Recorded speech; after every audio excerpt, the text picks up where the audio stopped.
മിസ്രൈമിൽ 10 ബാധകളെ അയച്ചു എന്ന് തിരുവചനത്തിൽ കാണുന്നു. അതുപോലെ ഉള്ള സംഭവങ്ങൾ ഭാരതത്തിൽ അരങ്ങേറാൻ പോകുന്നു. യഹോവയായ ദൈവം ബാധ അയച്ചതുപോലെ ചില ബാധകൾ ഇന്ത്യൻ മണ്ണിൽ ഉണ്ടാകാൻ പോകുന്നു. തൻ്റെ ജനത്തെ ഉപദ്രവിക്കുന്ന, പീഡിപ്പിക്കുന്ന, തൻ്റെ ജനത്തിനെതിരെ പ്രവർത്തിക്കുന്ന സമൂഹത്തിനെതിരെ ഉള്ള ദൈവത്തിൻ്റെ ന്യായവിധി ഇന്ത്യയിൽ വെളിപ്പെടാൻ പോകുന്നു. തൻ്റെ ജനത്തിൻ്റെ ഞരക്കം കേട്ട്, തൻ്റെ ജനത്തിൻ്റെ കഷ്ടത കണ്ട്, പീഡ കണ്ട് കർത്താവ് ചില കാര്യങ്ങൾ ഭാരതത്തിൽ ചെയ്യാൻ പോകുന്നു. ഫറവോനെയും സൈന്യത്തെയും ചെങ്കടലിൽ മുക്കിക്കളഞ്ഞതുപോലെ ഉള്ള സംഭവം ഭാരതത്തിൽ ഉണ്ടാകാൻ പോകുന്നു. എന്നെ ആരാധിപ്പാൻ എൻ്റെ ജനത്തെ വിട്ടയപ്പിൻ എന്ന് പറഞ്ഞിട്ടും ഇസ്രായേൽ ജനത്തെ അടിമകളാക്കി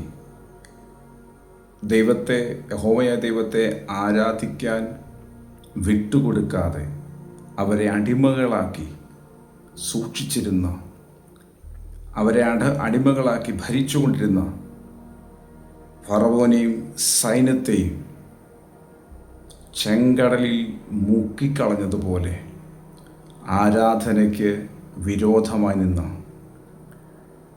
തൻ്റെ ജനത്തെ പീഡിപ്പിച്ചുകൊണ്ട് തൻ്റെ ജനത്തെ ഉപദ്രവിക്കുന്ന, വർഷങ്ങളായി ദൈവജനത്തിൻ്റെ എതിരെ ഉപദ്രവവും പീഡയും അയച്ച് അടിമനുഖത്തിൻ്റെ അകത്ത് ഇട്ടിരുന്ന ഇസ്രായേൽ ജനത്തെ ദൈവം വിടിവിച്ചവരെ പുറത്തു കൊണ്ടുവന്ന് അവരെ ഇന്ന് വരെയും ഉപദ്രവിച്ച ഫറവോനെയും സൈന്യത്തെയും ചെങ്കടലിൻ്റെ അകത്ത് മുക്കിക്കളഞ്ഞതുപോലെ ഉള്ള സംഭവം ഭാരതത്തിൽ ഉണ്ടാകാൻ പോകുന്നു.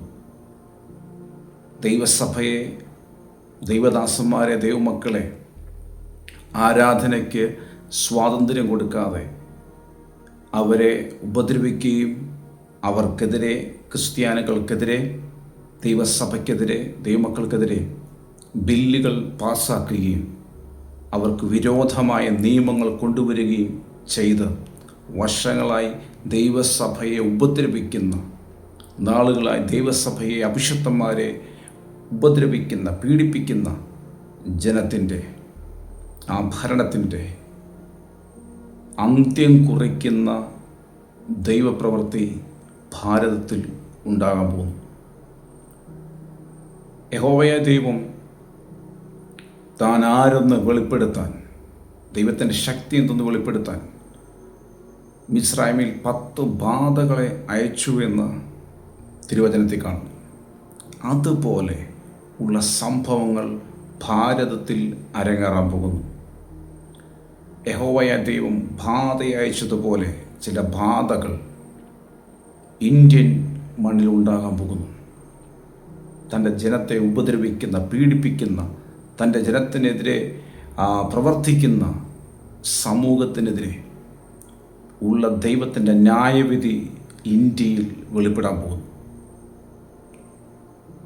അത് പ്രകൃതി ദുരന്തമായും പകർച്ചവ്യാധിയായും ഇന്ത്യയെ വേട്ടയാടും. ഇത് കണ്ടിട്ടും മനസ്സിലാക്കുന്നില്ല എങ്കിൽ ഫറവോനെയും സൈന്യത്തെയും ചെങ്കടലിൻ്റെ അകത്ത് മുക്കിക്കളഞ്ഞതുപോലെ, അവൻ്റെ സിംഹാസനത്തെ ഇല്ലാതാക്കിയതുപോലെ ഉള്ള സംഭവം ഭാരതത്തിൽ ഉണ്ടാകാൻ പോകുന്നു. എന്നെ കാണിച്ചത് ഇങ്ങനെയാണ്. പ്രകൃതി ദുരന്തങ്ങളുണ്ടായി, മഴ ശക്തമായി പെയ്തുകൊണ്ടിരിക്കുന്നു. ഒരു പ്രദേശത്ത് ഉരുളുപൊട്ടി പ്രളയം സംഭവിച്ച് വെള്ളം ഒലിച്ചു പോയി ആകെ നാശമായി കിടക്കുന്ന ഒരു പ്രദേശം ദൈവനെ കാണിച്ചു. കർത്താവ് പറഞ്ഞു, ഇത് ഇന്ത്യയിലാണ് സംഭവിക്കാൻ പോകുന്നത്. ദൈവമക്കൾ പ്രാർത്ഥിക്കുക. തൻ്റെ മക്കളെ ദൈവം കരുതും, ദൈവം സൂക്ഷിക്കും. ദൈവ മക്കളെ ദൈവം കരുതിയിരിക്കും. ഞാൻ കാണുന്ന മഴ പെയ്തുകൊണ്ടിരിക്കുന്നു, വെള്ളം ഒലിച്ച് ശക്തിയോടെ ഒഴുകുന്നു. അതിൻ്റെ ഇടയിൽ ചില വീടുകൾ, ചില ബിൽഡിങ്ങുകളുടെ അവശിഷ്ടങ്ങൾ, ചില പില്ലറുകൾ നിൽക്കുന്നത് കാണാം. ബാക്കി മുഴുവൻ നശിച്ചു പോയി, ഒന്നുമില്ലാതെ നശിച്ചു പോയ ഒരു സിറ്റുവേഷൻ കാണുന്നു. ഭാരതത്തിൽ വലിയ പ്രളയങ്ങൾ ഇനിയും ഉണ്ടാകാൻ പോകുന്നു. വലിയ കൊടുങ്കാറ്റ്, വലിയ പ്രളയം, ഉരുൾപൊട്ടൽ ഉണ്ടാകാൻ പോകുന്നു. ചില പ്രദേശങ്ങൾ ഒലിച്ചു പോകുന്നത് പോലുള്ള സംഭവം നോർത്ത് ഇന്ത്യ മണ്ണിൽ ഉണ്ടാകാൻ പോകുന്നു. ദൈവജനത്തെ ഉപദ്രവിക്കുന്നത് നിർത്തുക. ദൈവമക്കളെ, ദൈവസഭയെ ഉപദ്രവിക്കുന്നത് നിർത്തുക. ഈ മിസ്രൈമിൽ അയച്ച ബാധ പോലെ ചിലത് ഭാരതത്തിൽ ദൈവം അയക്കുന്നു. അസം പ്രളയക്കെടുതിയിൽ മരണം 62. 9 ജില്ലകളിലായി 7 ലക്ഷത്തോളം പേരെ പ്രളയം ബാധിച്ചു. സാഹചര്യം വിലയിരുത്തി പ്രധാനമന്ത്രി നരേന്ദ്രമോദി. PR അരവിന്ദ് ഉണ്ട് ഡൽഹിയിൽ നിന്ന്. അരവിന്ദ്, നമ്മൾ കണ്ടതാണ് പലയിടത്തും വലിയ മഴക്കെടുതിയൊക്കെ റിപ്പോർട്ട് ചെയ്യുന്നു. ഇപ്പോൾ അസമിൽ നിന്ന് കൂടുതൽ മരണ വിവരങ്ങൾ ഉൾപ്പെടെ പുറത്തു വരുന്നുണ്ട്. എന്താണ് നിലവിലെ സാഹചര്യം?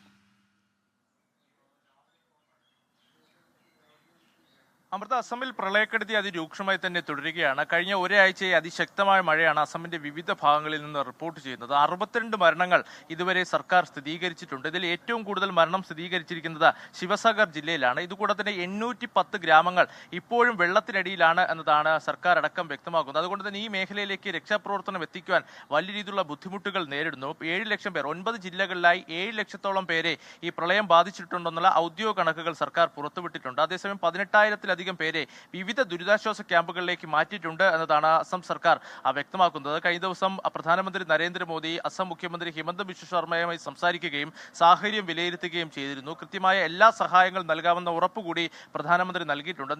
നിലവിൽ ദേശീയ അതുപോലെ തന്നെ സംസ്ഥാന ദുരന്ത നിവാരണ സേനകളാണ് അവിടെ രക്ഷാപ്രവർത്തനം ഏകോപിപ്പിച്ചുകൊണ്ടിരിക്കുന്നത്. ഇനിയും നിരവധി പേരെ കണ്ടെത്താനുണ്ടെന്ന റിപ്പോർട്ടുകൾ കൂടി പുറത്തു വന്നു. കാരണം 810 ഗ്രാമങ്ങൾ പൂർണ്ണമായും വെള്ളത്തിനടിയിലാണ്. ഇവിടെ നിന്ന് വെള്ളവും അതുപോലെ തന്നെ ചെളിയും അടക്കം മാറിയാൽ മാത്രമായിരിക്കും കൂടുതൽ രക്ഷാപ്രവർത്തനം ഈ മേഖലയിലേക്ക് എത്താൻ സാധിക്കുക. എന്തായാലും ദുരിതാശ്വാസ ക്യാമ്പുകൾ അടക്കം സജ്ജീകരിച്ചിട്ടുണ്ട്.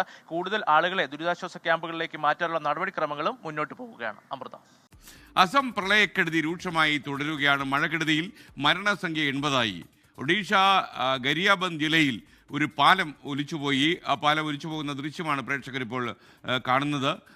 PR അരവിന്ദ് ഡൽഹിയിൽ നിന്ന് ചേരുന്നു. അരവിന്ദ്, കേരളത്തിലും അത്യാവശ്യം നല്ല മഴയുണ്ട്, പക്ഷേ ഉത്തരേന്ത്യയിൽ കടുത്ത മഴയാണ് എന്ന് മനസ്സിലായി ദൃശ്യങ്ങൾ കണ്ടപ്പോൾ. പറയൂ.